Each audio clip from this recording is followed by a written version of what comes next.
Hello, स्वागत है आप सभी का एक बार फिर से आपके अपने यूट्यूब चैनल में। और आज हम लोग बात करने वाले हैं सब्जेक्ट कम्बिनेशन के बारे में। किसमें? झारखंड टीजीटी। बहुत सारे टीजीटी एग्जाम अलग अलग स्टेट में अलग अलग तरीका का सब्जेक्ट कम्बिनेशन दिया हुआ रहता है। तो स्पेशल हम लोग झारखंड टीजीटी के बारे में बात करेंगे, जो सब्जेक्ट कम्बिनेशन क्या होता है झारखंड टीजीटी में।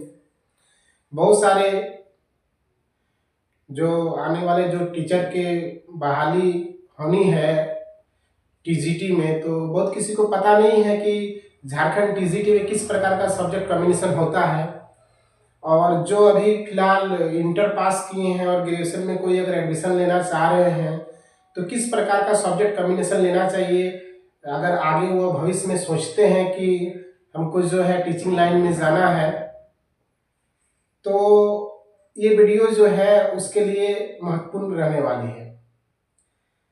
तो हम लोग बात करेंगे टीजीटी सब्जेक्ट कॉम्बिनेशन के बारे में, स्पेशल किसके? झारखंड के बारे में। झारखंड के बारे में, ठीक है। तो जैसा कि सबसे पहले हम लोग बात करते हैं भाषा टीचर के लिए। तो भाषा टीचर के लिए झारखंड टीजीटी में कोई भी सब्जेक्ट कॉम्बिनेशन यहाँ नहीं दिया हुआ है। अगर आप इंग्लिश टीचर बनना चाहते हैं तो इंग्लिश में उसका ऑनर्स होना चाहिए। जो अभी जो ग्रेजुएशन किया जाता है उसमें कोर लिखा हुआ रहता है, वो भी चलेगा। तो भाषा सब्जेक्ट में अगर टीचर बनना चाहते हैं तो केवल उसमें जिस भाषा के आप टीचर बनना चाहते हैं, टीजीटी में हाई स्कूल के टीचर बनना चाहते हैं, तो उसमें आपका उस भाषा से ग्रेजुएशन होना चाहिए। और भाषा पेपर में जिस भाषा से अगर टीचर बनना चाहते हैं तो उसमें क्या होता है कि पहले जो था कि 45% ऑनर्स में होना चाहिए या कोर सब्जेक्ट में, ऑनर्स में या फिर अभी जो फिलहाल है कोर सब्जेक्ट, इसमें होना चाहिए। लेकिन 2022 का जो नया नियमावली बना है झारखंड में, तो ये 45 मार्क को क्या किया गया है, 50% कर दिया गया है। ठीक है कि ऑनर्स में जो है 50% मार्क होना चाहिए आपका ग्रेजुएशन में, तभी आप टीजीटी झारखंड में टीचर बन पाएंगे। ये आपका जो है जनरल और ओबीसी और ईडब्ल्यूएस के लिए है, ठीक है। और जो है अगर एससी एसटी का बात करें तो एससी एसटी में आपका ये जो दिया गया है, पहले ये 40% था। ये कितना था? 40% दिया हुआ था एससी एसटी के लिए।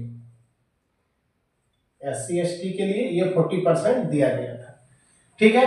और इसको भी बढ़ा करके 45 कर दिया गया है 2022 का नियमावली में। अब बात करते हैं भाषा पेपर में। तो जिस सब्जेक्ट में आपका टीचर बनना चाह रहे हैं टीजीटी में, तो उसका कोई भी सब्जेक्ट कॉम्बिनेशन नहीं है। यहां बात आता है पहला जो मैथ पेपर है। अगर कोई मैथ के टीचर बनना चाह रहे हैं, ठीक है, तो मैथ बनना चाह रहे हैं तो उसके साथ क्या कॉम्बिनेशन होना चाहिए? इसके साथ कॉम्बिनेशन है कि आपका मैथ के साथ आपका फिजिक्स रहना जरूरी है। मैथ के साथ आपका फिजिक्स रहना जरूरी है। अगर आप मैथ टीजीटी के लिए अप्लाई करते हैं फॉर्म, तो आपको सब्सिडी सब्जेक्ट के रूप में फिजिक्स होना आवश्यक है, नहीं तो आप मैथ के टीचर नहीं बन पाएंगे। अगर मैथ के साथ अगर आपका ग्रेजुएशन में कहीं केमिस्ट्री दिया हुआ है या फिर कोई दूसरा सब्जेक्ट रखे हैं, तो आप मैथ के टीचर नहीं बन पाएंगे। ये फिजिक्स रहना जरूरी है। और इसमें भी यही कंडीशन है कि ये आपका 50% मार्क होना चाहिए जनरल, ओबीसी और ईडब्ल्यूएस के लिए, ठीक है। ये रहा मैथ के लिए। अगर आप फिजिक्स के टीचर बनना चाहते हैं टीजीटी फिजिक्स में, तो मैं बता देता हूं कि मैथ और फिजिक्स दोनों के लिए सेम कंडीशन है। ये एक ही प्रकार से वैकेंसी निकलती है, अलग अलग वैकेंसी नहीं निकलती। अगर आप मैथ के टीचर बनना चाहते हैं तो मैथ ऑनर्स होना चाहिए और फिजिक्स आपका होना चाहिए सब्सिडी सब्जेक्ट में। अगर आप ऑनर्स फिजिक्स किए हैं और मैथ सब्सिडी सब्जेक्ट में है तो आप फॉर्म को अप्लाई कर पाएंगे। अगर आप फिजिक्स ऑनर्स किए हैं और साथ में अगर केमिस्ट्री रखे हैं तो आप टीचर नहीं बन पाएंगे झारखंड टीजीटी में। ये सारा सब्जेक्ट कॉम्बिनेशन दिया गया है। ठीक है, बात करते हैं दूसरा जो सब्जेक्ट कॉम्बिनेशन है वह केमिस्ट्री टीचर के लिए। तो केमिस्ट्री और बायो के लिए एक ही पोस्ट निकलती है। जो बायो के टीचर बनेंगे वह केमिस्ट्री होना जरूरी है और जो केमिस्ट्री के टीचर बनेंगे उसके साथ बायो रहना जरूरी है। अगर आप केमिस्ट्री ऑनर्स किए हैं तो सब्सिडी सब्जेक्ट के रूप में आपका बायोलॉजी होना बहुत ही आवश्यक है। और अगर बायोलॉजी टीचर बनना चाह रहे हैं, बायोलॉजी से आप अगर ऑनर्स किए हैं तो आपका केमिस्ट्री सब्सिडी होना जरूरी है। बायोलॉजी में दो सब्जेक्ट आते हैं, जूलॉजी या बॉटनी, दोनों में से हो सकता है कोई भी, लेकिन उसके साथ में आपका केमिस्ट्री सब्जेक्ट होना जरूरी है। और अगर केमिस्ट्री है तो बायोलॉजी में जो दो पेपर होते हैं, जूलॉजी या बॉटनी, दोनों में से कोई एक पेपर होना जरूरी है, नहीं तो आप फिर टीचर नहीं बन पाएंगे, फॉर्म फिलअप नहीं कर पाएंगे। ठीक है, इसमें भी वही कंडीशन है कि 50% आपका ऑनर्स होना चाहिए और दोनों में से कोई भी सब्जेक्ट में, जैसे मैथ और फिजिक्स है, इसमें दोनों में से कोई भी अगर 50% है तो आपका चलेगा। तीसरा जो सब्जेक्ट कॉम्बिनेशन है वो आपका हिस्ट्री और सिविक्स के लिए।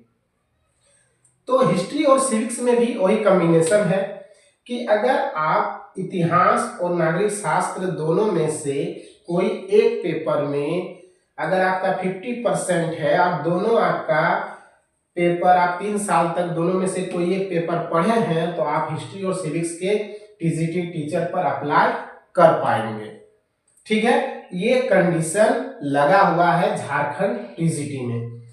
और ये बहुत सारे बच्चों को अभी जो इंटर कर रहे हैं उसको बहुत इस सब के बारे में जानकारी नहीं है। वो क्या करते हैं, बहुत सारे से देखे हैं आसपास में कि मैथ के साथ वह केमिस्ट्री रख लेते हैं सब्सिडी सब्जेक्ट में, और आगे क्या होता है कि वह टीजीटी के फॉर्म पिछला बार जो 2016 में टीजीटी का वैकेंसी आया हुआ था उसमें वो लोग वंचित रह गए थे कि टीजीटी झारखंड टीजीटी का फॉर्म अप्लाई नहीं कर पाए थे, क्योंकि कंडीशन था कि मैथ के साथ आपका फिजिक्स होना जरूरी है और फिजिक्स के साथ मैथ होना जरूरी है। उसी प्रकार केमिस्ट्री के साथ बायोलॉजी होना जरूरी है, बायोलॉजी के साथ केमिस्ट्री होना जरूरी है। तो अगर कोई इंटर पास आउट कर रहे हैं, अगर आगे उसको भविष्य में टीचर बनना है टीजीटी में, तो इस प्रकार का सब्जेक्ट कॉम्बिनेशन को ध्यान में रख करके वो आगे ग्रेजुएशन करे ताकि वह भविष्य में ये दिक्कत का सामना न करना पड़े। ठीक है, तो बाकी भाषा जो सब्जेक्ट है, बाकी जो दूसरा सब्जेक्ट है उसके लिए कोई कंडीशन ऐसा लगा हुआ नहीं है। पहले ये 45% था जब 2016 में वैकेंसी आया था तब, और 2022 में जो नियमावली बनी थी 50% ऑनर्स में होना चाहिए। शायद वो जो नियमावली है हमको लग रहा है कि चलेगा नहीं, क्योंकि उसमें मैट्रिक और इंटर जो पास आउट है वो झारखंड से होना चाहिए था। जो केस हुआ था उसमें केस में जो है सरकार हार गई थी, तो उस नियमावली में ये वैकेंसी नहीं आने वाली है, फिर से नियमावली बनेगी। तो वो मैट्रिक इंटर को हटाया गया है, वो हटा दिया जाएगा बाद में, फिर कंडीशन क्या लगेगा वो देखा जाएगा। लेकिन ये अभी जो है 50% मान के चलना पड़ेगा कि 50% आपका होना चाहिए। और एक कंडीशन है कि जो 2022 नियमावली है ये 50% जो दिया गया है, इसमें और एक कंडीशन है कि अगर आपका 50% नहीं है, ग्रेजुएशन में अगर 45% है, ग्रेजुएशन में अगर 45% है तो आपका उसी सब्जेक्ट में अगर पीजी है और पीजी में 50% प्लस है तो आप फिर टीजीटी के लिए अवेलेबल हो जाते हैं, फॉर्म को फिल कर पाएंगे। ठीक है, तो चलिए देखते हैं, बाकी आगे हम लोग फिर बात करेंगे। कुछ अगर किसी के मन में डाउट है तो आप कमेंट कर सकते हैं। धन्यवाद।